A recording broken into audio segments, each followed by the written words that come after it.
funciona, quiere decir que el riñón no está respondiendo a la concentración o a las órdenes de la hormona antidiurética, y ahí llamamos diabetes insípida nefrogénica. Son los dos tipos de diabetes insípida. En los dos existe orinas diluidas con una concentración de sodio y osmolaridad plasmática que tiende a subir, pero que no sube siempre y cuando el paciente se encuentre consciente, con acceso al agua, o sea, tiene sed. Tienes sed y puedes acceder al agua, pues lo que tú tienes es una osmolar plasmática que va a ser normal. Aparece la polidipsia y eso va a hacer que tu osmolar plasmática no suba mucho. Eso ocurre en cualquier tipo de diabetes insípida, ¿ya? Recuerden que en la central no hay hormona antidiurética y en la nefrogénica hay, pero no funciona. Y cuando hay, pero no funciona, aumenta su concentración, pero sigue sin funcionar. Por ejemplo, un paciente que tiene un tumor cerebral y vean la ubicación del tumor, se encuentra pues prácticamente en el hipotálamo, entonces se encuentra comprimiendo las neuronas que producen hormona antidiurética y va a aparecer diabetes insípida central. Por supuesto, claro, va a aparecer central. En la diabetes insípida nefrogénica, lo que existe es hormona antidiurética, pero el riñón no responde a ella. Entonces el riñón bota un montón de orina y la cantidad de osmolaridad plasmática va a empezar a subir, y ustedes saben que ese aumento de la osmolaridad plasmática va a hacer que las concentraciones de hormona antidiurética se eleven, van a estar normales o se van a elevar. En la diabetes insípida nefrogénica, tú al paciente le das arginina vasopresina, que es un análogo sintético de la hormona antidiurética, y simplemente no va a haber respuesta, porque ese riñón no responde por diferentes motivos a la acción de la hormona antidiurética. Hasta mi gato quiere escuchar la frase. Un momento, muchachos. Tengo una emergencia gatuna.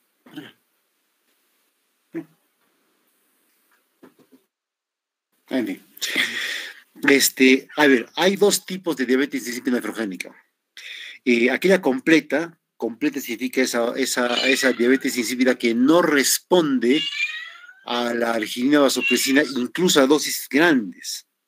La parcial es aquella diabetes insípida nefrogénica que muestra respuesta a la arginina vasopresina, pero a dosis muy, muy altas, a dosis pero hay respuesta. Si hay respuesta, hablamos de diabetes insípida nefrogénica. Si no hay respuesta, incluso a dosis altísimas, hablamos de diabetes insípida nefrogénica completa. ¿De acuerdo? Acá podemos ver causas primarias, causas secundarias. La forma genética más común es aquella ligada a X.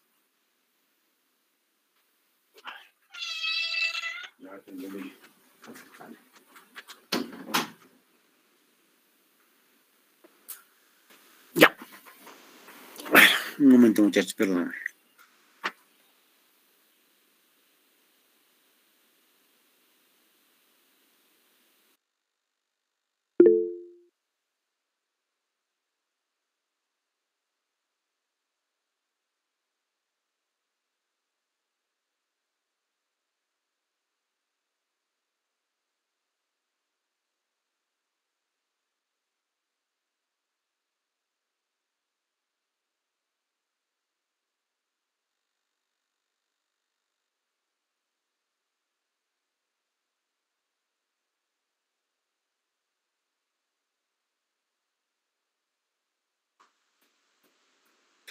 A ver, vean, por ejemplo, este es el glomérulo, aquí se encuentra el túbulo colector.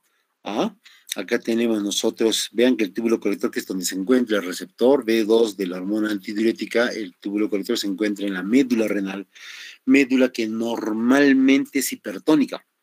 Esa hipertonicidad es imprescindible para una correcta acción de la hormona antidiurética para que el túbulo colector pueda responder. ¿De acuerdo? Ya, conociendo eso, ¿cuáles son las causas de diabetes insípida nefrogénica? Están las causas primarias, causas genéticas generalmente, recesivas ligadas a X o autosómicas recesivas dominantes. Casi siempre existe un problema a nivel del gen de la coporina 2, aunque pueda haber problemas a nivel del receptor. Un momento, muchachos.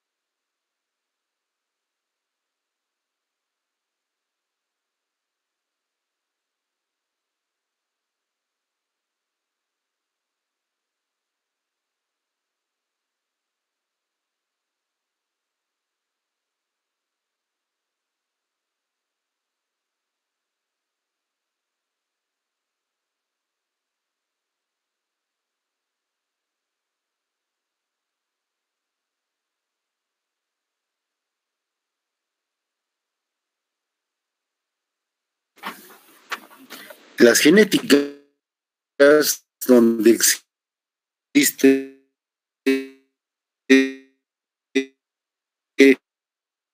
alteración del gen del receptor B2 o alteración del gen de la coporina 2. Pero las más frecuentes siempre son las secundarias, ¿eh? Por enfermedad renal crónica, donde existe, por ejemplo, pero la hipertonicidad medular, enfermedades metabólicas tipo hipercalcemia y hipocalemia que pueden ir con diabetes insípida nefrogénica. La diabetes mellitus es una forma de diabetes insípida nefrogénica. El riñón, tú tienes una orina muy orina hipertónica por la presencia de glucosa. Entonces, la gradiente de concentración de agua no es la misma, es casi la misma, por lo tanto, no hay una gradiente de concentración de agua, tengo una glucosa muy alta en la orina, lo que hace que el filtrado a nivel del túbulo colector no tenga tanta hiposmolaridad respecto al intersticio renal, por lo tanto, no vas a retener mucha agua y esta agua se va a perder. ¿Mm?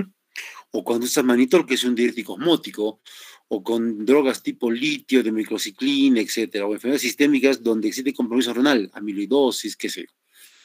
Dense cuenta ustedes acá, entonces, que hay enfermedades de riñón que de alguna manera alteran en las causas secundarias, o la hipertonicidad que tiene la médula renal, o te altera el aumento, o mejor dicho, la reducción de la concentración de solutos, o el aumento de concentración de agua que tú tienes en el líquido que discurre por el túbulo colector. Para que me puedan entender. Para que el agua se pueda absorber, necesita una médula hipertónica respecto al contenido luminal. Si la médula no es tan hipertónica respecto al contenido luminal, o porque baja la osmolaridad del tejido de la médula renal, o porque aumenta la osmolaridad del filtrado a nivel del túbulo colector, entonces no hay una suficiente no hay una suficiente diferencia de concentraciones, por lo tanto no hay flujo de agua. ¿Qué entiendes esa parte? En el embarazo también, ahora van a ver por qué en el embarazo, una forma especial que siempre yo la menciono porque siempre es importante tener en cuenta es la potomanía o también llamada diabetes insípida dipsogénica. Son pacientes, o también llamada polidipsia primaria, son pacientes que por algún trastorno esquizoafectivo o depresivo, por ejemplo, empiezan a tomar agua. Gente que sufre, no sé, algún problema emocional, algún problema de pareja, o gente que sufre algún problema, en fin, cualquier problema, y le da por tomar agua. Y toma agua porque le da la gana tomar agua, no porque tenga sed. Si tomas mucha cantidad de agua, tu osmolaridad plasmática va a bajar, esto va a inhibir va a reducir la concentración de hormona antidiurética, por lo tanto vas a orinar un montón. Y el paciente sigue tomando agua y sigue urinando un montón. Y que consulta y te dice, sí, tengo polidipsia, tengo poliuria, debo tener o tomo mucha agua porque orino mucho, te dice. Oye, parece diabetes insípida, pero al final no hay nada. La concentración de hormona antidiurética en las pruebas es normal. Y lo que sí el paciente va a tener es un riñón y una hormona antidiurética que funcionan bien, pero que él las hace trabajar mal porque aumenta el consumo de agua en forma patológica. Puede deberse esto a problemas afectivos generalmente, puede ser inducido por ciertas drogas, ahora les voy a contar cuáles, enfermedades hipotalámicas, sarcoidosis, ojo, enfermedades hipotalámicas donde la concentración de hormona antidiurética no se altera. No se altera.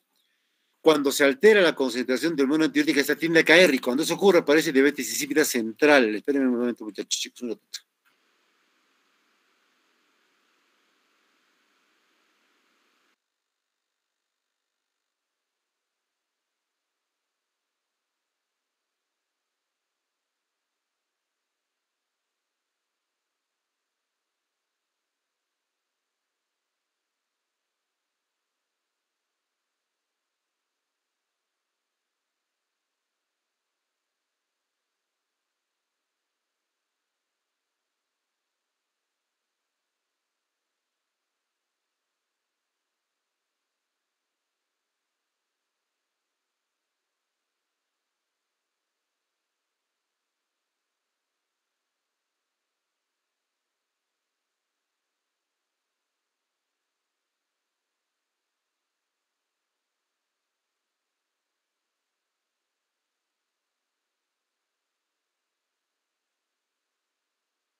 A eso se llama diabetes insípida dipsogénica. Ahora van a ver la diferencia entre un cuadro y otro cuadro.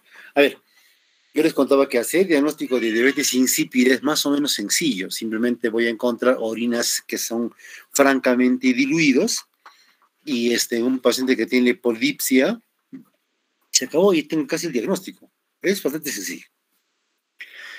Hasta hacer el diagnóstico de diabetes insípida. Pero muchas veces vas a necesitar saber ante qué tipo de diabetes insípida está, sobre todo en ese paciente que no te trae ningún antecedente. Entonces, si el paciente no te trae ningún antecedente, podría ser nefrogénica, podría ser central. Si te trae un antecedente de importancia, por ejemplo, una cirugía cráneoencefálica o un traumatismo encefalocraneano, yo creo que estás ante una diabetes insípida central, ¿no es cierto?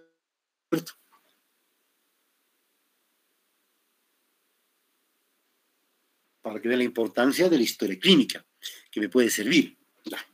Pero cuando tengo las dudas, porque no hay datos clínicos para decirme ante qué tipo de diabetes insípida estoy, hago lo que se llama el test de deprivación de agua. Y antes de hacer un test de deprivación de agua, para poder interpretar enfermedades que tienen hiponatremia, descartar esas enfermedades y cualquier otra enfermedad que altere el metabolismo del agua y del sodio. Por ejemplo, insuficiencia cardíaca, insuficiencia hepática, insuficiencia renal. ¿Ya?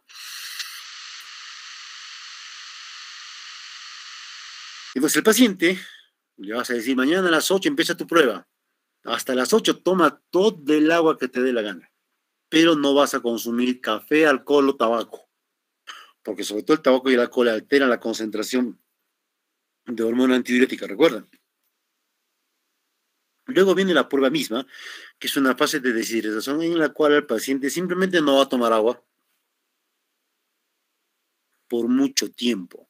Sí, dale que tenga a la mano un lugar donde tenga que orinar, porque va a orinar. Antes de la prueba, perdón, hay que pesar al paciente y luego hay que pesarlo cada 2 horas.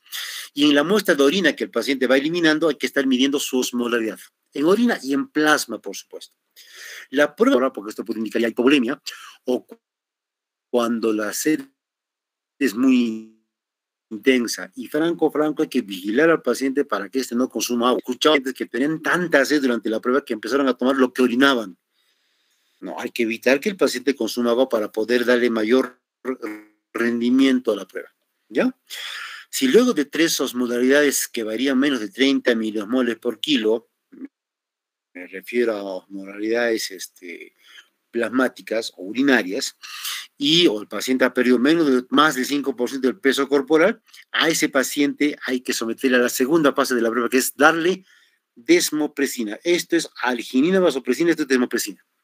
Le administras y luego vas a medir osmolaridad urinaria. Plasmática también, pero principalmente osmolaridad urinaria.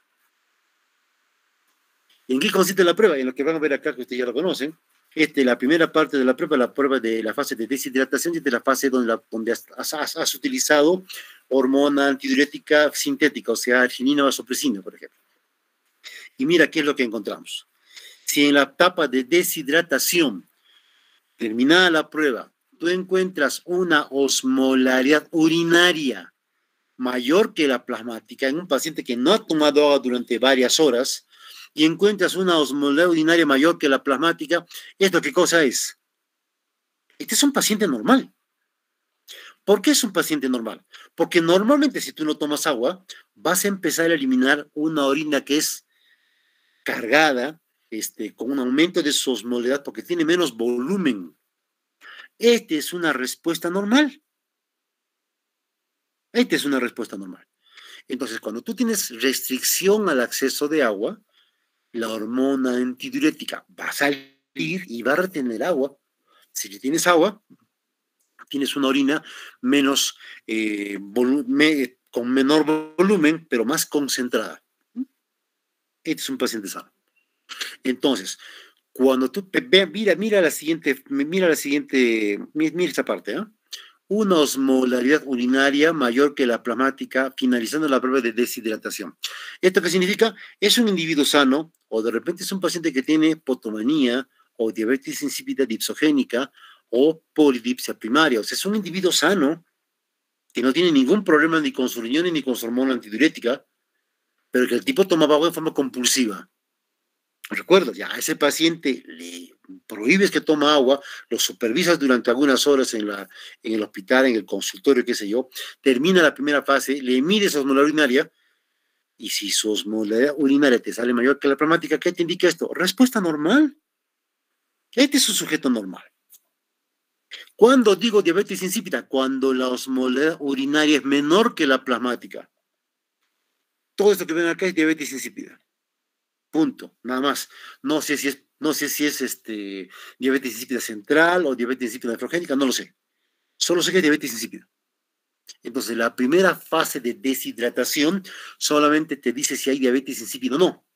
La prueba dándole al paciente arginina vasopresina o desmopresina, que son análogos sintéticos de la hormona antidiurética, administrar ese fármaco implica la segunda fase de la prueba, y gracias a esta segunda fase tú puedes saber si es que tu diabetes insípida es nefrogénica o es central. Por ejemplo, yo encuentro acá una osmolalidad urinaria menor que la plasmática después de que el paciente se está deshidratando, no toma agua y sigue eliminando agua por la orina. Por eso tiene una osmolalidad urinaria que se encuentra baja.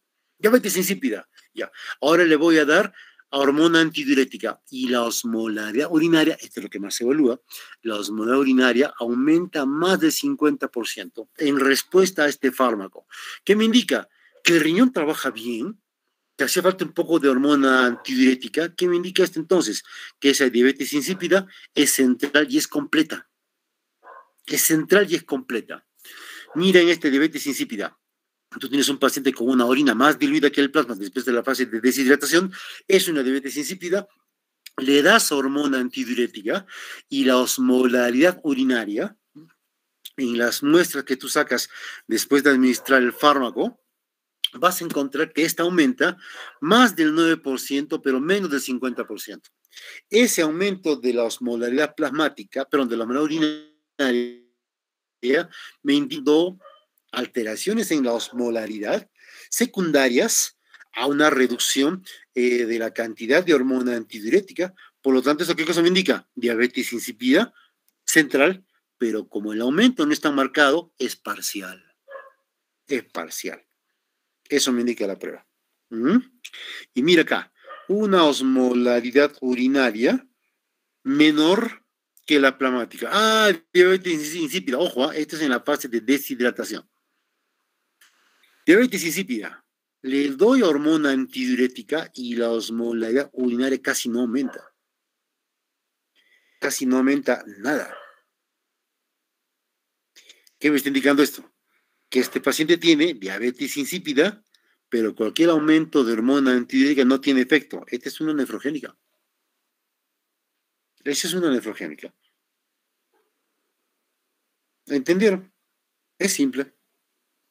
Es simple. Ya. Entonces, para mostrarles este gráfico, para que lo puedan entender un poquito mejor, vean acá. Esta es una osmolaridad plasmática, esta es concentración plasmática de hormona antidiurética. En una diabetes insípida central, lo que tengo es poca hormona antidiurética, y con una osmola plasmática que va subiendo. Este recuerdo de acá corresponde a diabetes insípida central. Mira acá, una concentración de hormona antidiurética muy por encima de lo que debería estar. Recuerden que la gráfica, esta figura amarilla representa la concentración normal.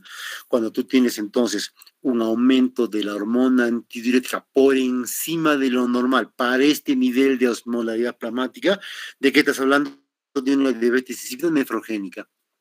Este es el paciente que tiene polidipsia primaria, diabetes insípida eh, dipsogénica o potomanía, y que es un sujeto normal. Es un sujeto normal. ¿Mm? Ya.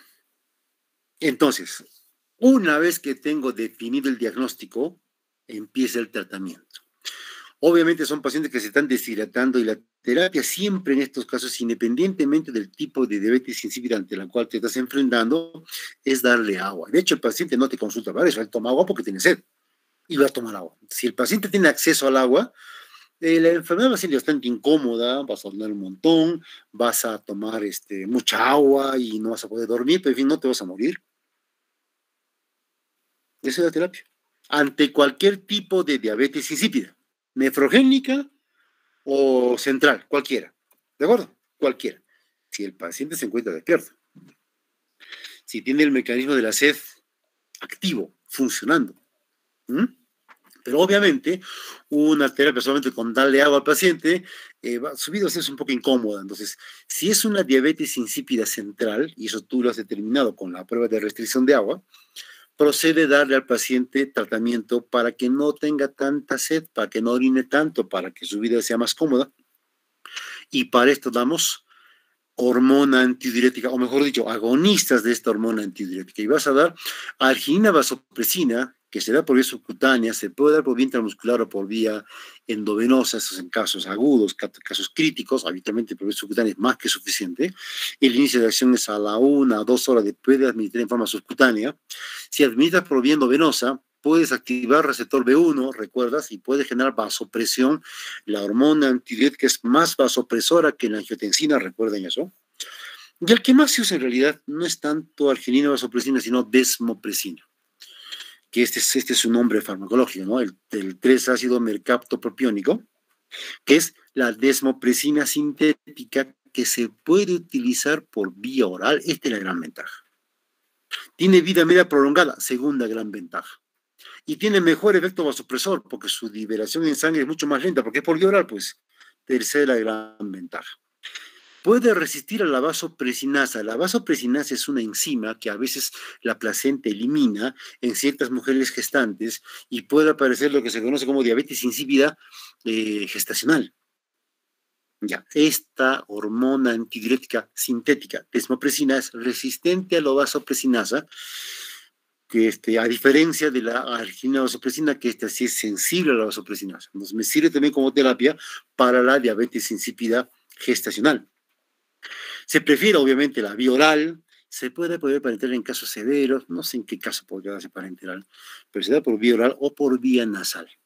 Ya este medicamento hay en el Perú, lamentablemente no lo tenemos en Cusco en la cantidad que quisiéramos, es complicado poderlo encontrar, es bien difícil poderlo encontrar, cuesta, y como cuesta y es difícil, cuando lo conseguimos, si bien es cierto el medicamento hay que darlo de repente cada 6 horas o cada 12 horas, a veces hay que darlo una sola vez al día. ¿A qué hora del día le daríamos? De noche, porque cuando le das de noche, por lo menos el paciente va a descansar, va a dormir, sin estar yendo al baño cada rato a tomar agua o a orinar. ¿Mm? Esta es la desmopresina. Mimirín, este es el monopolio, yo diría, en el Perú. Viene 0.1, 0.2 pastillas o también vienen spray nasal. Es un spray, es como una especie de, como los spray de los pacientes que tienen asma, algo así, pero con una pequeña cánula que te la metes a la nariz. Y mientras aspiras, mientras aprietas el tubo, aspiras, como un paciente que tiene asma. Y listo. Nasal o por vía oral, que es lo que más tenemos. Una pastillita antes de dormir, listo, vas a dormir tranquilo sin que te estés levantando para orinar. Hacer la vida más cómoda del paciente. No se va a morir sin desmopresina, pero su vida es más cómoda. Claro que eso Claro que eso nos interesa. Ahora, en el caso de una diabetes insípida nefrogénica, la desmopresina no nos sirve. No nos sirve. No nos sirve porque ese riñón no funciona, no responde a hormona antidiurética. ¿Qué se puede hacer en esos casos? Algunas cosas. Lamentablemente la terapia en los pacientes que tienen diabetes insípida nefrogénica no es tan efectiva, es bastante, ¿cómo les puedo decir? Te deja mucho que desear. Ah, es frustrante, esa es la palabra. Puedo dar al paciente, diuréticos tiacídicos, ojo, en diabetes insípida nefrogénica. ¿Para qué le voy a dar diuréticos tiacídicos al paciente con diabetes insípida nefrogénica si los diuréticos tiacídicos me van a hacer orinar más? Es que el diurético tiacídico es natriurético. Por eso se usa también en hipertensión. Entonces voy a aumentar la cantidad de sodio en la orina. Ahí me sirve. Ahí me sirve. Si bien ese fármaco puede reducir el ultrafiltrado glomerular y de esta otra forma me puede reducir la cantidad de orina que voy a eliminar. ¿Cuánto utilizamos? En hipertensión se usa 25 miligramos, en estos casos se usa hasta 100 miligramos al día. MG, no GM, al día. Otro medicamento que se puede usar en la diabetes insípida nefrogénica es la indometacina, que ya no se usa, yo no veo que se use mucho acá la indometacina como analgésico acá en nuestro mercado. ¿Eh? La indometacina te puede reducir la prostaglandina E medular y de esta forma alterar la hipertonicidad de la médula renal, haciendo que sea más fácil que tú puedas reabsorber agua. Y esto te hace la indometacina. Ahora, la respuesta a los diuréticos tiacídicos o la indometacina siempre es parcial, no es buena, no es completa. Entonces, la terapia casi siempre se acompaña de restricción de sal. Restringir sal. No consuma mucha sal para que la osmolalidad plasmática no se eleve mucho. Si se dan cuenta, la respuesta es pobre. Pero es lo único que puedes hacer, más tomar todo el agua que tu sed te diga. Cuando tú estás ante un paciente que tiene diabetes insípida central parcial y no tienes desmopresina, en el mercado, como nos ha pasado tantas veces, hay fármacos que se utilizan en diabetes insípida central parcial, porque son fármacos que estimulan la secreción de hormona antidiurética y funciona solo en los casos parciales. Entonces aquí tengo la clorpropamida, un antiguo antidiabético que ya no está en el mercado, por la hipoglicemia que genera ya no se utiliza. La carbamazepina, esto sí tenemos acá, el famoso tegretol que se utiliza en neurología para cuadros convulsivos, pastillas de 200, puedes dar hasta 3. Sí, te mejora la concentración de hormona antidiurética y te reduce la diuresis y te reduce la polidipsia en caso de diabetes insípida parcial.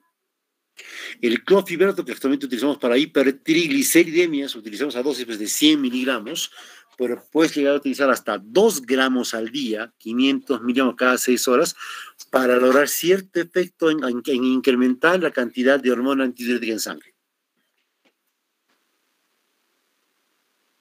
Los 3 medicamentos solo funcionan en diabetes insípida central parcial. En la total no funciona. Es como que a un diabético tipo 1 le quiere dar glibenclamida. Un diabético tipo 1 glibenclamida, el diabético tipo 1 no tiene célula beta, no funciona la glibenclamida. Igual pasa en un cuadro central. En un cuadro central total, ¿qué cosa vas a estimular la secreción de hormona antidiurética si no hay hormona antidiurética? Entonces recuerden que estos medicamentos solamente se utilizan para casos centrales parciales. ¿Ya? Sin embargo, lo más complicado del tratamiento de un paciente con diabetes insípida se trata de aquellos casos en los cuales existe trastorno del sensorio, pacientes que tienen problemas de conciencia, pacientes que, por ejemplo, han tenido un traumatismo encefalocraneal y por el TEC están en coma, ya no responden al mecanismo de la sed y se empiezan a deshidratar por la orina, y este tipo de pacientes requiere intervención inmediata. A veces no se dan cuenta. No se dan cuenta que está con un tremendo globo vesical, empieza a orinar y no se dan cuenta. Le ponen la sonda y te vas a dar cuenta cómo el paciente tiene una orina que parece agua y en grandes volúmenes y por ahí se está deshidratando. ¿Qué hay que hacer en esos casos? Si no dispones del fármaco, el paciente tiene que entrar, o si dispones también del fármaco, el paciente tiene que entrar a cuidados intensivos. ¿Qué hay que hacer en cuidados intensivos? Mantener signos vitales normales. O sea, si está perdiendo agua, habrá que darle pues agua por sonda nasogástrica o mejor por viendo venosa, para que la presión arterial no caiga y para que la frecuencia cardíaca no suba. Habrá que hacer un monitoreo horario del sodio y de la glucosa, tanto en plasma como en orina, sobre todo en plasma, para mantener una osmolaridad plasmática normal. Si tú logras mantener una osmolaridad plasmática normal con signos vitales normales, estás haciendo bien tu trabajo. Ese es el objetivo. Ese es el objetivo. También vas a monitorizar el sodio, sí, pero lo que me interesa más es monitorizar la osmolaridad, lograr que el sodio se encuentre normal. Hay que lograr que el paciente tenga balance hídrico cero, o sea, que no pierda tanta agua ni que me consuma mucha agua, que tenga un balance hídrico cero, especialmente en pacientes con problemas de trauma cráneoencefálico, y obviamente un monitoreo neurológico, porque el paciente, si logra mantener osmolaridad plasmática normal, con signos vitales normales, el monitoreo neurológico para ver cómo anda el cuadro neurológico de fondo te va a servir y te va a ayudar de mucho. Si tiene disponibilidad del fármaco por vía nasal, ahí sí no se ve mucho la vía nasal, o por vía oral, pues ni modo. Recuerde que cuando un paciente se encuentra con trastorno de sensorio, que está planchado, dormido por un golpe en la cabeza, qué sé yo, su intestino funciona, así que le puedes poner una sonda nasogástrica y por ahí darle la pastilla y se absorbe.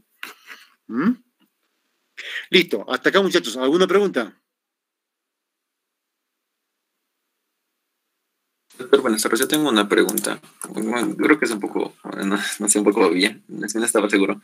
En caso de la clasificación de diabetes según la respuesta, esto de central y de parcial y completa, o sea, solo es para la diabetes insípida de tipo central.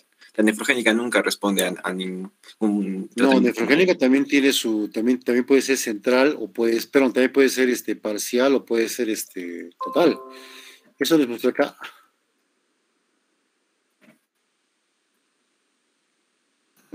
Es que como en el cuadro solo estaba central, entonces asumí que la nefrogénica no respondía. ¿No? Si el paciente me va a responder a dosis farmacológica, ojo, por si acaso, cuando yo utilizo hormona antidiurética en la prueba, utilizo dosis fisiológica, no más de 10 miligramos, dosis fisiológica. Ojo, 10 miligramos de hormona antidiurética. Si fuera desmopresina, 0,1 miligramos, suficiente, nada más. Nada más. Con 0,1 miligramos y el paciente no te aumenta su osmolaridad urinaria, es una diabetes insípida nefrogénica. Central perdón, con total o parcial. Habría que administrarle dosis mucho mayores. Y de repente llegar hasta 1 miligramo. Si con 1 miligramo notas que un poquito te aumenta, es una nefrogénica parcial.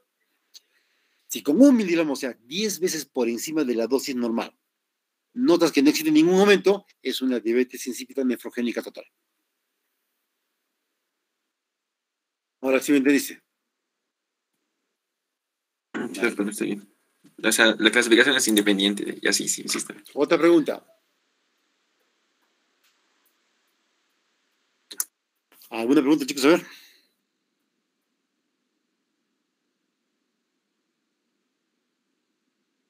El diurético tiacídico en una diabetes insípida nefrogénica, lo que hace es, en la nefrogénica, lo que hace es aumentar la cantidad de sodio en orina. Para eso sirve. Si aumentas la cantidad de sodio en orina, vas a reducir la cantidad de sodio en plasma. Ahí te sirve. Obviamente es un efecto mínimo, parcial. Dime, Jair.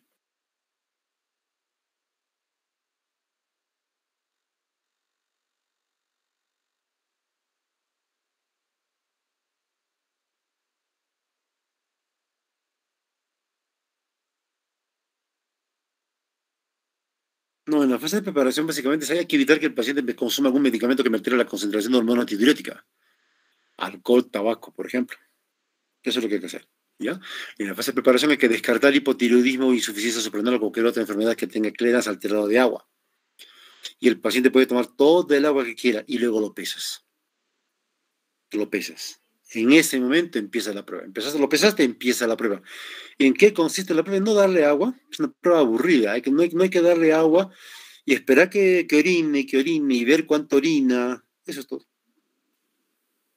A veces, lo que alguna vez hicimos acá, lo encerramos.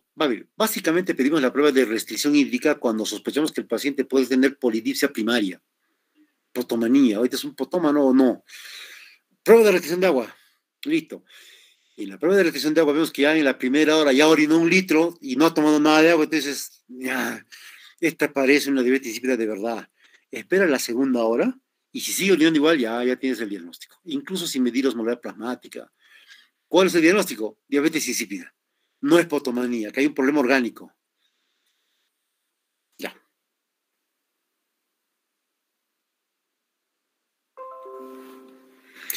Una situación especial en lo que es hormona antidiurética es el síndrome de secreción inadecuada de hormona antidiurética, o SIHAD. Si ustedes han entendido diabetes insípida, lo que viene a continuación es sencillo de entender. Atentos con esto.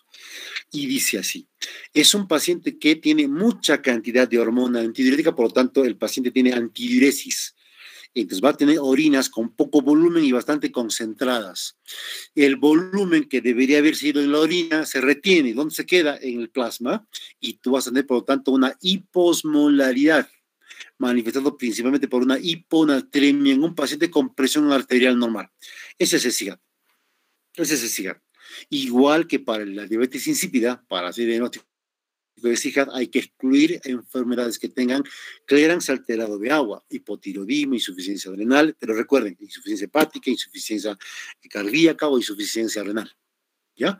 Es un paciente que no puede eliminar agua porque tiene una gran cantidad de hormona antidiurética, que eso hace que retenga agua. No puede eliminar agua. Si no elimina agua, esta agua se queda en la sangre y me cae la osmolaridad.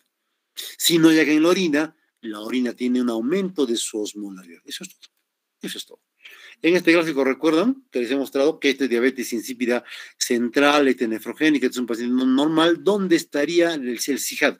El SIHAD estaría acá. Es un paciente con alta concentración de hormona antidiurética, a pesar de que hay poca osmolaridad. Si se dan cuenta, está fallando el feedback, porque cuando baja la osmolaridad plasmática, tiene que caer la cantidad de hormona antidiurética, y en el SIHAD no cae. Se sigue manteniendo alto, y el paciente, a pesar de que ya tiene mucha agua, sigue reteniendo agua. Causas de SIHAD: cualquier enfermedad, al igual que en la diabetes insípida, cualquier enfermedad del sistema nervioso central puede llevar a SIHAD, desde traumatismo encefalocraneano, desórdenes neurovasculares, neoplasias, epilepsias, cualquier enfermedad. Cualquier enfermedad. ¿Ya? Fármacos, por supuesto, los fármacos que me ayudan a aumentar la concentración de hormona antidiurética son fármacos que pueden generar una mayor concentración de esta. Claro, nicotina, loperidol, clorpropamida, carbamazepina, etc. Y acá viene el detalle interesante. Yo les contaba que la interleuquina 6 es un estimulante de la liberación de hormona antidiurética, y este mediador inflamatorio tiende a aparecer en neumopatías crónicas, en enfermedades respiratorias crónicas, tuberculosis, por ejemplo, asma, por ejemplo, neumotoras, por ejemplo. Cuando hay cavitación, cuando estás un paciente a ventilación positiva, en ventilador mecánico, presión positiva, o en fibrosis quística, y en estos casos, que son neumopatías crónicas, aumenta la interleuquina 6, y eso puede hacer que esta aumente la cantidad de hormona antidiurética y aparece el SIHAD. Por eso, por ejemplo, un lindo tema de tesis puede ser: ¿cuántos pacientes con tuberculosis tenemos? Tenemos varios.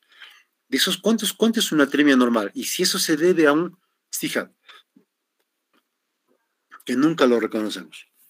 Otra causa de SIHAD es síndrome paraneoplásico. Neoplasias en pulmón, en páncreas, en vejiga, qué sé yo. Diferentes neoplasias, las que ven acá son las más frecuentes, que son tumores que producen su propia hormona antidiurética o un péptido que se parece a la hormona antidiurética. Síndrome paraneoplásico. En cualquiera de estos casos se pierde el feedback, es decir, baja la osmolaridad plasmática y eso no hace que baje la cantidad de hormona antidiurética, sigue subiendo. Eso. En la clínica se hace evidente estos casos por el edema cerebral. ¿Ya? Y el edema cerebral va a aparecer, ojo, el edema cerebral cuando aparece te trae sus problemas, su síndrome neurológico, que hasta puede ir con coma. ¿Ya? La aparición del edema cerebral, ¿de qué depende? Depende de la instalación, de la velocidad de instalación de la hiponatremia y de la intensidad de la hiponatremia. Mira, por ejemplo, el sodio normal, ¿cuánto es? 136 mínimo. Si tú tienes un sodio entre 136, pero por encima de 110, es una hiponatremia entre moderada, ¿no? Moderada, leve, moderada.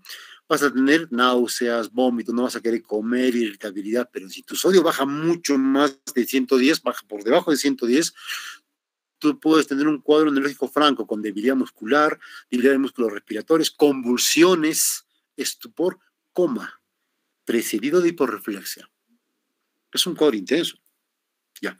Esto me indica entonces que la intensidad de la hiponatremia es importante para el cuadro clínico, es verdad, pero es más importante no la intensidad de la hiponatremia, sino la velocidad a la cual se instala la hiponatremia. Si yo tengo ahorita en este momento 144 miliequivalentes por kilo de sodio y de acá 2 horas tengo 125, voy a estar en coma, convulsionando. ¿Por qué? Porque me ha bajado, ¿cuánto? Me ha bajado 15 miliequivalentes en horas. Pero si yo tengo hoy día 144 y de acá una semana voy a tener 110, seguro que voy a estar con menor sintomatología. Depende más que de la intensidad de la hiponatremia, depende de la velocidad a la cual esta se instala. Nunca se olviden ese pequeño detalle. Entonces, es un paciente que tiene una osmolaridad plasmática reducida por la hiponatremia. Y en ese paciente, en esas condiciones, yo le mido hormona antidiurética y yo espero que este se encuentre por debajo, porque esa es la respuesta normal. No, con lo que te encuentras es con una hormona antidiurética que se encuentra alta, por encima de lo que debe estar, o incluso normal para esa osmolaridad. Tú tienes una osmolaridad, por ejemplo, de 200, no sé, se me ocurre, 70, que es bien hiposmolar, y tienes tu hormona antidiurética en concentración normal. No, no, no, no, no. Para ese nivel de osmolaridad plasmática, tú tienes que tener una hormona antidiurética baja, hasta de repente en 0. Entonces, hay que evaluar la concentración de hormona antidiurética en base a la osmolaridad plasmática. No es lo mismo. ¿Ah? No es lo mismo. Ya, ¿cómo se trata? Lo que hay que tratar es la hiponatremia, la reducción de la osmolaridad.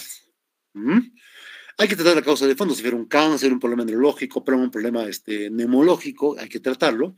Y luego vamos a tratar la hiponatremia. Y acá una clave. Cuando el objetivo de tratar la hiponatremia es que el sodio se encuentre por encima de 125.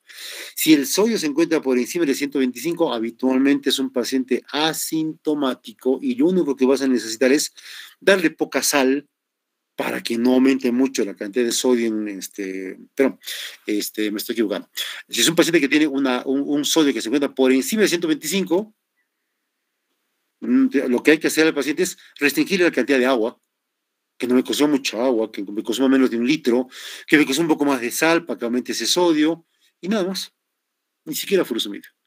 Pero si es un sodio que se mete por debajo de 125, muy posiblemente el paciente va a tener compromiso del sensorio, o si tiene compromiso del sensorio, no importa con la cantidad de sodio que esté, se supone que es un sodio bajo, a ese paciente hay que reponerle el sodio que le está faltando por vía endovenosa. Y a veces le damos furosemida. ¿Por qué furosemida? La furosemida me bota más agua que sodio. Más agua que sodio. Entonces me puede servir. Me puede servir. Para el diagnóstico diferencial, vean esto. Recuerden que el CIHAD va con presión arterial normal. Recuerden que son orinas diluidas, por lo tanto, tiene poca cantidad de sodio en orina. Hay una fracción de excreción de sodio, mucha cantidad de sodio en orina y hay una fracción de excreción de sodio alta en orina. Lógico, es una orina hiperconcentrada. Cuando tú tienes enfermedad donde el sodio no se puede retener en el tubo proximal y botas una tremenda cantidad de sal, te deshidratas por vía urinaria. Y este paciente va a tener una gran cantidad de sal en la orina, igual que en el CIHAD, una gran cantidad de una fracción de excreción de sodio por encima de 1, igual que en el CIHAD, pero acá tú tienes hipovolemia. Tú tienes una hipotensión ortostática o una hipotensión franca incluso en reposo, con taquicardia en reposo de repente hipovolémico. Cuando tú tienes pérdidas extrarrenales de agua, por ejemplo, diarreas, por ejemplo, una hemorragia, qué sé yo, el riñón va a tratar de recuperar agua que se está perdiendo por la herida, por ese sangrado o por esa diarrea, y tú vas a tener una orina con poca cantidad de sodio, porque tú intentas retener ese sodio. Pero es un paciente hipovolémico. porque está perdiendo agua por otra zona, por otra parte, una diarrea, por ejemplo. Y aparece también como diagnóstico diferencial la hiponatremia por dilución, que son esas enfermedades donde el paciente tiende a perder sodio y agua por vía renal o extrarrenal, es casi lo mismo que la pérdida extrarrenal, pero por vía renal, donde tú vas a tener una cantidad de sodio baja en orina, una fracción de excreción de sodio baja en orina, pues típicamente el paciente es hipovolémico. Recuerden que el SIGAD es euvolémico, normovolémico con orinas concentradas. Este es suficiente para hacer el diagnóstico. Más hiponatremia, se acabó. Ya tienes el diagnóstico a la mano. ¿Cómo se hace el diagnóstico? Como les contaba, un sodio bajo, se pone un sodio por debajo de 130, lo cual te va a llevar a una osmolaridad que se va a encontrar casi cerca de 270, está hiposmolar, con una presión arterial normal. No van a haber edemas, no hay signos de deshidratación. Tú en este paciente lo que vas a encontrar es un sodio en orina o una osmolaridad urinaria que se van a encontrar altas, es una orina concentrada, ¿recuerdas? Ante un paciente que aparentemente consume normal su sodio y su agua, no tiene ninguna enfermedad que altere el clearance de agua. En este tipo de, basta con esto para que tú hagas el diagnóstico de SIGAD, pero tú lo puedes corroborar y comprobar más todavía si encuentras hormona antidiurética por encima de lo normal. Con eso ya tienes el diagnóstico. ¿Ya? Ahora, y este dato es importante, recuérdenme esto. Tú no puedes hacer diagnóstico de SIGAD cuando el paciente tiene estrés importante, dolor, hipovolemia no se puede, recuerdan, hipotensión no se puede, o cuando el paciente tiene algún estímulo capaz de alterar la liberación de hormona antidiurética. Estrés importante. Yo les contaba que la hormona antidiurética es una hormona de estrés. Uno cuando está hospitalizado no tiene estrés, claro que tiene estrés. Entonces, si tú has encontrado por casualidad en tu paciente que está hospitalizado por otra razón, un sodio en sangre que se encuentra por debajo de 130, tú dices, sí, a un momentito, de repente ese sodio está bajando porque el estrés del paciente ha llevado a que aumente esa hormona antidiurética. Por lo tanto, el diagnóstico de SIGAD es más de consulta externa que de hospitalización. Lo que tratamos en el paciente con SIGAD, recuerda, no es el SIGAD en sí, es la hiponatremia, que me va a llevar a un cuadro neurológico. Recuerden esto. Sin embargo, si tú tienes alguna duda diagnóstica de que el paciente realmente tiene un SIGAD, así como en diabetes insípida sometemos al paciente a un test de sobrecarga hídrica, perdón, de restricción hídrica, aquí vamos a someter al paciente a una prueba de sobrecarga hídrica, exactamente lo contrario. Un momento, muchachos.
Cuando tengo dudas entonces respecto a si un paciente tiene o no CIJAD, lo que hacemos es, al igual que, o a diferencia sería, de la diabetes insípida, cuando tengo la sospecha, al paciente le hago una prueba de restricción hídrica.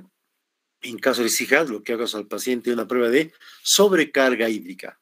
Esta prueba solo se hace en ambulatorio, solo si el paciente tiene un sodio por encima de 125. Si tiene menos de 125, dale agua de más, es un crimen. Entonces le vas a dar al paciente 20 mililitros de agua por kilo durante 20 minutos. Imagínate que tú pesas 70 kilos, te van a dar 1,5 litros en 20 minutos y luego se va a revisar cuánto orinas en las siguientes 5 horas. En individuos sanos, tú vas a botar por lo menos el 80% del agua que has tomado en las siguientes 5 horas. Estos son individuos sanos. Y la orina te va a salir bastante diluida. Lógico. Cuando hay CIJAD, tú no eliminas más del 40% del agua y la orina sigue siendo hipertónica. Es fácil, pero es mucho más fácil que la prueba de restricción hídrica, si se dan cuenta. Una vez hecho el diagnóstico, viene la terapia. Y cuando hablas de terapia, recuerda el sodio, 125. Si es un paciente con sodio de 125 o más, o es un paciente que se muera despierto sin ningún cuadro neurológico, la terapia es ambulatoria. Pero si es un paciente que tiene trastorno de sensorio o un sodio por debajo de 125 o los dos, hay que tratar en el hospital. ¿Ya? ¿Cuál es la terapia ambulatoria? Restricción de líquido, que no te tome más de 1 litro por día. Yo a veces le recomiendo 500 al día. Es difícil, poca agua. De repente asociar con un diurético que te va a ayudar a eliminar el exceso de agua. ¿Ya? Hay que evitar fármacos que te estimulen la secreción de hormona antidiurética y por supuesto puedes darle medicamentos que te bloqueen la secreción de esta, de microciclina, litio, por ejemplo, especialmente en aquellos casos de síndromes paraneoplásicos donde el cáncer va a seguir eliminando esa cantidad de hormona antidiurética, lo cual puedes reducir en forma parcial al menos con estos medicamentos. Pero cuando viene la hiponatremia severa y el paciente tiene un trastorno de sensorio, al paciente hay que elevarle el sodio y acá viene la terapia de la hiponatremia. La terapia de la hiponatremia. La terapia de la hiponatremia aguda. En la terapia de la hiponatremia aguda, vean, ustedes han hecho en nefrología seguramente tratamiento de la hiponatremia, qué sé yo. Lo que hay fórmulas para eso. Fórmulas con las que yo no estoy de acuerdo, ¿ya? ¿Cómo es posible que yo no esté de acuerdo con una fórmula que está en el Harrison? ¿Quién me creo yo? No estoy de acuerdo, por un simple detalle. Esa fórmula te puede ayudar a empezar el tratamiento. Pero lo que tú tienes que ver es objetivos de terapia y evitar complicaciones. Para eso, recuerda este simple concepto. Elevar la natremia hay que hacerlo a una velocidad lenta, no menos de, o mejor dicho, no más de 0,5 miliequivalentes por litro por hora, hasta llegar a tu meta que es 125. Así hay que elevar la natremia. ¿Cuántas horas tenemos en el día? 24. ¿Cuánto representa eso? 12 miliequivalentes por día, máximo que vas a elevar tu sodio. Máximo. Algunos te ponen 15, ya en ese rango. Hoy ya tengo 125, mañana debo tener 139 o 138. No puedo tener 141 o 142. ¿Por qué no?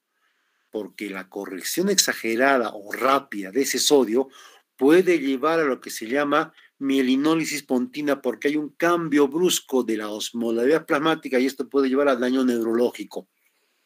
Entonces, ves un paciente con hiponatremia, tranquilo, se avanza despacio, no se hace rápido las cosas. Mira la velocidad. Está con 110 hoy día, mañana va a estar con 120, has avanzado 10 miliequivalentes por día, es una excelente velocidad.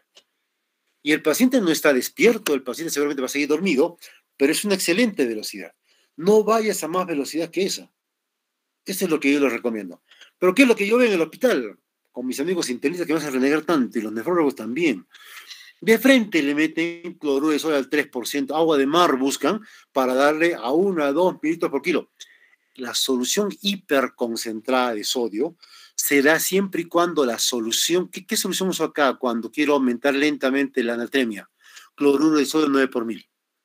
¿Qué cantidad de sodio tiene? 154 miliequivalentes. Tú empiezas a hidratar al paciente, dándole furosemida al mismo tiempo si quieres para que elimine la cantidad de agua y vas a ir vigilando el sodio. Tu sodio te tiene que elevar no más de un miliequivalente cada 2 horas. Eso es lo que te estoy diciendo. ¿Mm? Si dándole cloruro de sodio al 9 por mil, la natremia no se eleva, sigue plana, no se eleva, o echas mano recién a la solución concentrada de cloruro de sodio. Y solamente se da 1 a 2 mililitros por kilo por hora. En las dos circunstancias, sobre todo en la segunda, asociar un diurético de ácido. Y habitualmente el paciente debe salir siempre y cuando corrija la natremia a una velocidad lenta, correcta, lenta, recuerden eso. Llegaste a 125, ya, esa es la meta. Si el paciente tiene una hiponatremia de 125, restricción de agua. O si el paciente se encuentra neurológicamente normal, solamente restricción de agua. Y esa es la terapia. Ya, chicos, ¿preguntas?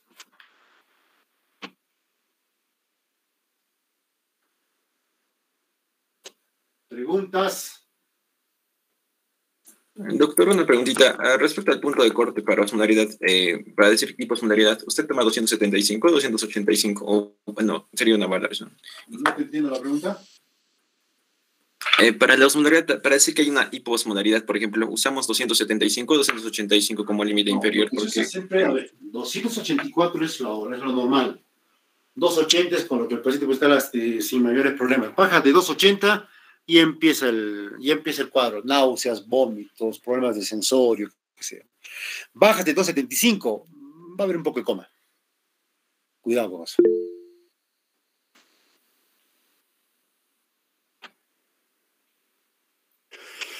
John dice, doctor, repite John que no te... Aquí vamos a ver tu respuesta.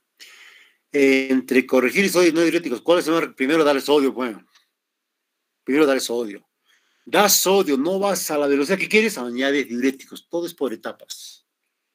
A ver, yo he visto muchos pacientes en el hospital, en mi hospital, tan tranquilitos, ninguna molestia, y por ahí le piden el AGA, le piden el examen de AGA electrolitos por, no sé, por cualquier otro motivo, y nos encontramos con sodios de 130, 128, y el paciente está de lo más tranquilo, está normal, le haces osmolar plasmática y te sale 275, está normal, tranquilo. Todos se asustan, todos están asustados menos él. El paciente se encuentra de lo más tranquilo. Ahí viene mi observación. Esta es una observación mía. Yo he visto bastantes aquí en Cusco. Yo no lo he visto eso en Lima. Yo lo he visto en Cusco. Entonces automáticamente surge una pregunta mía. ¿No será que los serranos tenemos sodios en plasma por debajo de lo que dice Harrison? Por debajo de lo que dice Farreras. Para esta información, Harrison y Farreras nunca pisaron Cusco, ni los Andes. ¿Por qué asumir que lo que ellos dicen es la verdad absoluta? ¿No? Y se hace un lindo estudio, por ejemplo. ¿Cuál es la anatremia normal del individuo sano de la sierra? Del citadino, del que vive en la ciudad, del guanchino, del sebastiano, qué sé yo. Y a ver, del paucartambino, pero no del paucartambino que vive en Paucartambo, sino del que vive en comunidades. ¿Será la misma? Yo creo que no, no sé, habría que ver con un estudio. Les transmito un trabajo de investigación que sería precioso, pero ustedes no hacen esas cosas, ustedes hacen factores de riesgo asociados a cosas que ya se saben. Pregunta, otra.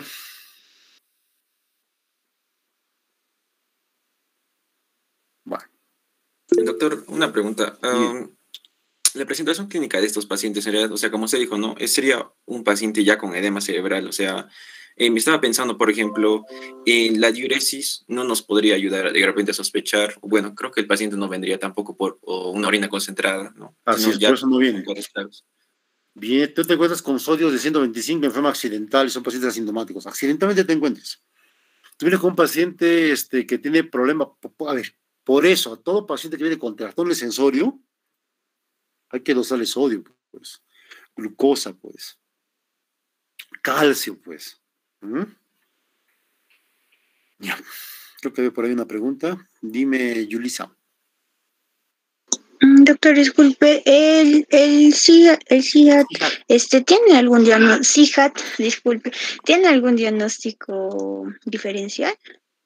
No recuerdo, he tenido una enfermedad que vaya con, por si acaso, cuando tú tienes una insuficiencia renal, pero cardíaca o insuficiencia hepática, típicamente en esos pacientes puedes tener una hiponatremia. Sí. Eso te obliga a hacer el diagnóstico. ¿Y cómo tú puedes, ante esa hiponatremia, saber que si es una diabetes, pero si es un CIJAT o no? Dosando hormona antidiurética. Te ayuda mucho, te ayuda mucho. Porque una insuficiencia cardíaca, tú puedes tener hiponatremia con orinas concentradas, en casos severos, claro.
A ver, vamos a cambiar de tema ya que no hay más preguntas. Vamos a dejar de presentar esto. Les contaba que, o mejor dicho, quiero contarles que este capítulo es corto comparado con los anteriores. Estoy pensando seriamente para el siguiente semestre juntarlo con el segundo, con el cuarto parcial. De tal forma que segundo, mejor dicho, de tal forma que tercer y cuarto parcial sea uno solo. Porque es muy cortito el tercer parcial. En fin, a ustedes les ha tocado así que seguirá siendo así. Después lo voy a cortar. A ver, ya que hemos terminado de hablar de neurohipófisis, ahora vamos a hablar de la hipófisis misma. Y la enfermedad más común en la hipófisis son los tumores pituitarios. Y de eso vamos a hablar ahora. Lo que les voy a dar, muchachos, ahora son conceptos simples que ustedes deben saber. Conceptos, sí, acá no les voy a preguntar genética, qué rasgos autosómicos recesivos debes tener. No, esas tonteras no las voy a preguntar. Solo quiero que sepan cómo identificar y cómo tratar. Y la terapia es simple, ahora van a ver. Un momento, muchachos.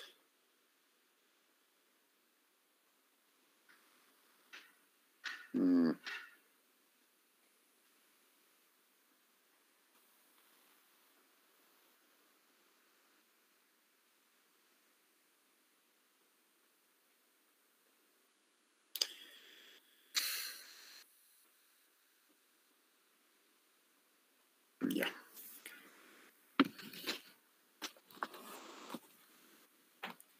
A ver. Algunos detalles sobre los tumores pituitarios. Cosas que creo deben saber. Cosas simples, ¿eh? Cosas simples. Primero, por no decir el 100%, casi todos son benignos, histológicamente hablando. Ahora, puede ser un tumor benigno, pero por la ubicación, por el compromiso del quiasma óptico, pueden tener un comportamiento clínico maligno, pero histológicamente casi todos, por no decir todos, son benignos. Primer concepto. Segundo concepto, son muy frecuentes. Son muy frecuentes. Hay algunas series que te dicen que estos tumores pituitarios pueden estar presentes hasta en el 10% de población general. Es una barbaridad. Alguna otra serie he visto que te dice incluso hasta 25% en población general. En Cusco no lo sé, íbamos a hacer un estudio con un compañero vuestro que ahora es médico, se truncó el estudio, falta de tiempo, falta de interés. Investigar no es fácil. Cuesta, una buena investigación cuesta. A ver, un momento, muchachos. Cacho. Ya, una buena investigación cuesta, pues. Esto lo queremos hacer ahí filantrópicamente, poniendo nuestro dinerito. No se pudo, fue un estudio que quedó trunco. Podrían hacerlo ustedes si desean. La mayoría de tumores pituitarios son pequeñitos, son chiquititos, por eso son frecuentes. Los más frecuentes son los chiquititos. Y tú te das cuenta, así como un paciente que tiene hiponatremia y no te das cuenta que tiene hiponatremia hasta que le hace la prueba, y un paciente que te viene, no sé, por TEC, o le van a hacer, o viene por un infarto cerebral y le hacen su angiotem, y accidentalmente te encuentras con un tumor pequeñito en la hipófisis, o sea, a eso se llama un diagnóstico accidental, incidental, de ahí viene el nombre de incidentaloma, ¿ya? Que habitualmente son asintomáticos y estos son los más frecuentes. No todo crecimiento tumoral, mejor dicho, no todo crecimiento de la hipófisis, no todo tumor pituitario, o mejor dicho, perdón, me estoy confundiendo, no todo crecimiento pituitario es tumor, mejor hablemos así, ¿ya? La pituitaria puede crecer en forma fisiológica, por hiperfunción, por ejemplo, en las mujeres que están embarazadas, que están cerca a dar a luz, cerca al parto, o incluso en el puerperio inmediato.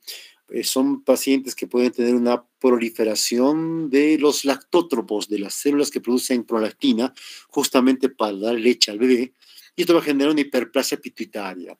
O alguna vez yo vi un paciente, un chico de 30 años que tenía un hipotiroidismo de Hashimoto primario severo, severo, severísimo, con una TSH que estaba casi 200, 300 y una T4 que estaba apenas en 0.1, 0.2, francamente hipotiroide, parece un coma mixedematoso. Resonancia, pues no sé por qué le tomaron y encontraron un tumor pituitario. Ya lo iban a operar, pero ante un paciente con un hipotiroidismo tan franco, le dimos tratamiento y después de, ¿cuánto habrá sido? Un año más o menos de que el paciente ya tenía su TSH normal, lo que encontramos fue que el tumor poco a poco desapareció. Pues muchas cosas pueden ser, recuerden esto, funcionales. Funcionales. Un momento, muchachos.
O por ejemplo, una hipófisis que se inflama, lo que se llama la hipofisitis linfocítica, por ejemplo.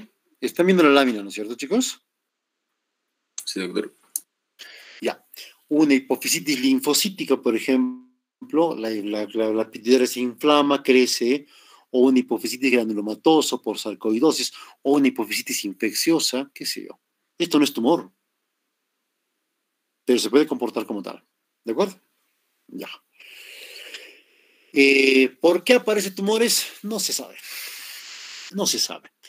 Lo que se ha visto en algunos estudios es que habría, al menos para algunos tipos de tumor, una mutación a nivel de este gen que se llama el gen P53. El gen P53 es un gen que normalmente retrasa, previene, o mejor dicho, bloquea el crecimiento de células hipofisarias. Eso hace ese gen P53, especialmente a ese nivel, a nivel de la hipófisis, aunque el gen P53 pueda ocurrir prácticamente en cualquier tejido. Por si no lo saben, es un gen que ayuda a detener el crecimiento de algunos tumores. Entonces, si tú tienes una mutación en ese gen, en el gen P53, lo que vas a tener posiblemente es crecimiento no solo de tumor de la hipófisis, sino también en cualquier otro tumor, ¿no? En otras palabras, esto va a hacer que haya un crecimiento rápido, entre comillas, de esa célula tumoral que va a aparecer porque este gen que normalmente suprime, ya no lo suprime. ¿Mm? Ya, detalle importante uno. Obviamente esto no siempre se encuentra. Detalle importante, no siempre, casi nunca se busca acá, pero no se busca. No podemos buscar ese gen. Detalles importantes, por ejemplo, en la fisiopatología de esta enfermedad es que los tumores pituitarios tienden a crecer más que su vascularización, o sea, el tumor crece y la vascularización del tumor no crece igual que el tumor. Entonces son tumores que se debe por eso que crecen poco, no crecen mucho. Parece que al crecer se generan ciertos factores que bloquean la angiogénesis local y esto hace que la circulación dentro del tumor sea pequeña y esto a su vez limita el tamaño tumoral. Esto hace que algunos tumores, no todos, sean menos densos a la tomografía con contraste o a la resonancia con contraste. Son captan menos contraste, lógico, tienen menos circulación. Y eso a su vez hace que estos tumores se predispongan a un infarto. Habrán escuchado ustedes del del síndrome de Sheehan. Es un infarto pituitario. Ese infarto pituitario es más frecuente en la hipófisis porque el tumor crece, pero su vascularización no crece igual. Ahí viene el inconveniente. ¿Ya? En la hipófisis tenemos 6 hormonas. Tenemos TSH, LH, FSH, ACTH, hormona de crecimiento y prolactina. De todas estas hormonas, estas 3, TSH, LH y FSH, son hormonas, proteínas, que son, ¿cómo les puedo explicar? Conformadas por 2 cadenas de aminoácidos. Una cadena alfa, que es similar a las 3, es más, es similar a la cadena alfa de la gonadotropina coriónica, y una cadena beta que es específica para cada una de ellas. Cuando hacemos dosaje, por ejemplo, de TSH, ¿qué estamos dosando? La cadena beta.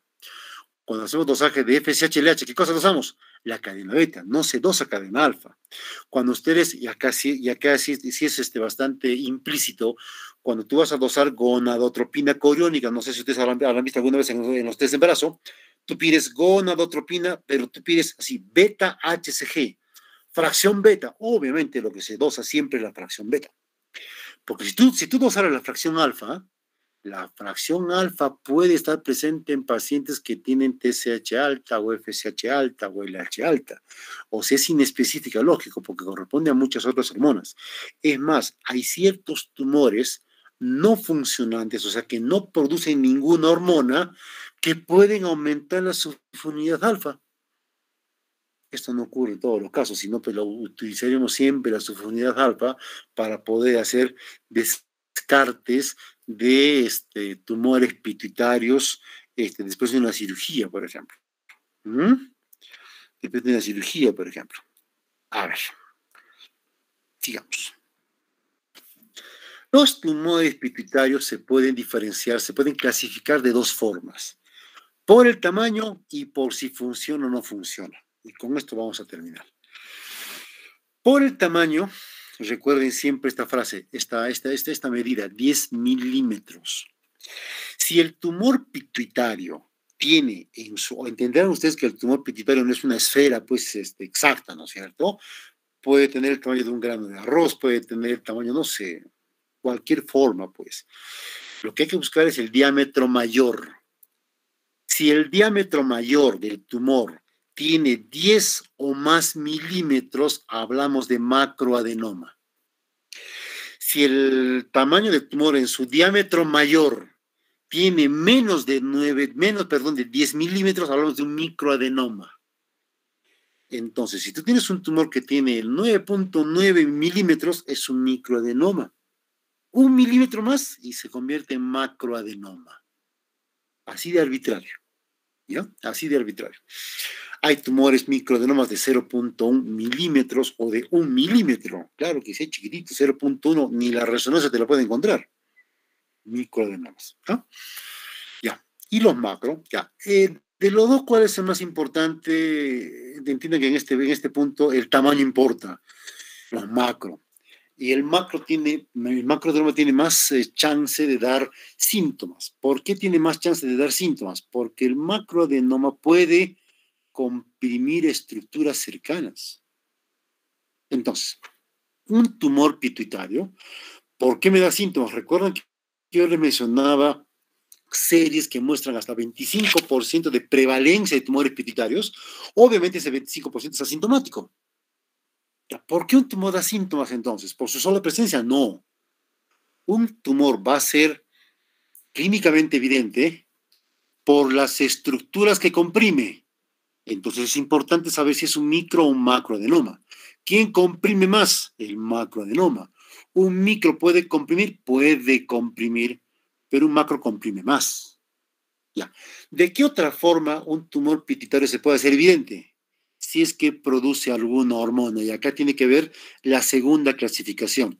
Los tumores pituitarios se clasifican en los que producen una hormona, cualquiera de las hormonas de la hipófisis, y los que no producen ninguna, tumores no funcionantes.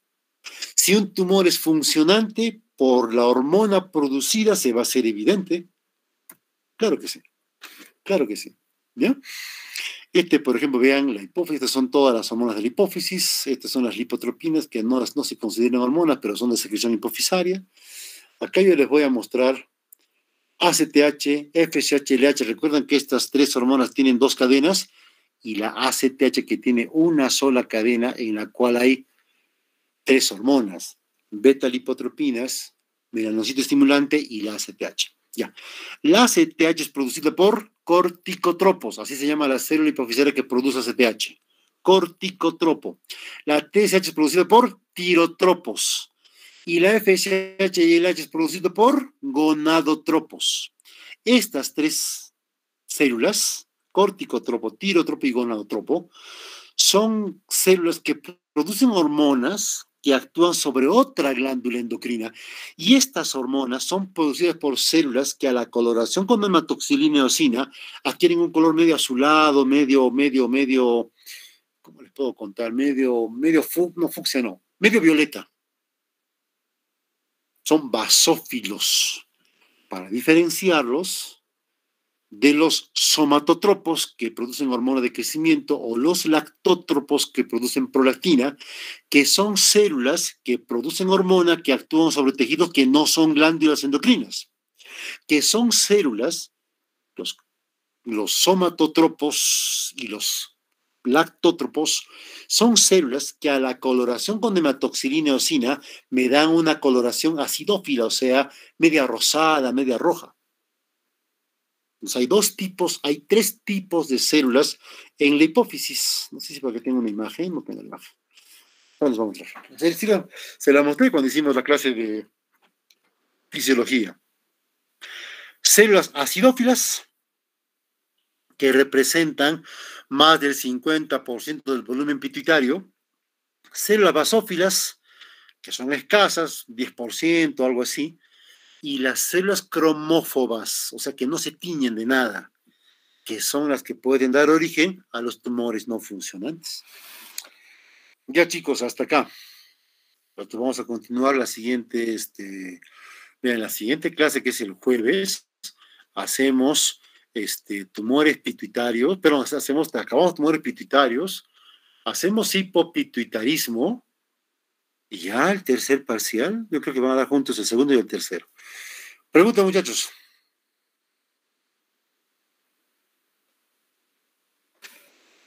¿Preguntas? Pero bueno, tengo una pregunta. Dime. Doctor, en cuanto a la sintomatología, ¿son los macroadenomas más propensos a producir sintomatología por función también? O sea, por hormona producida. Por supuesto, si tú tienes un tumor grande y encima produce hormona, ese se va a ser clínicamente más evidente. Claro. Porque una vez escuché que, por ejemplo, o sea, los más pequeñitos eran los que generalmente producían más, pero está bien. No, por ejemplo, el tumor pituitario funcionante más común es el prolactinoma, y habitualmente es grande. Ya. Uno llama, por ejemplo, células acidófilas, por el mismo nombre, captan colorantes ácidos. Ya cuando tú haces la tinción con hematoxilina y eosina, esa coloración rojita es justamente del colorante ácido que pueden tener. ¿Ya? Basófilas captan más envases, ¿recuerdan? Ya. Otra pregunta.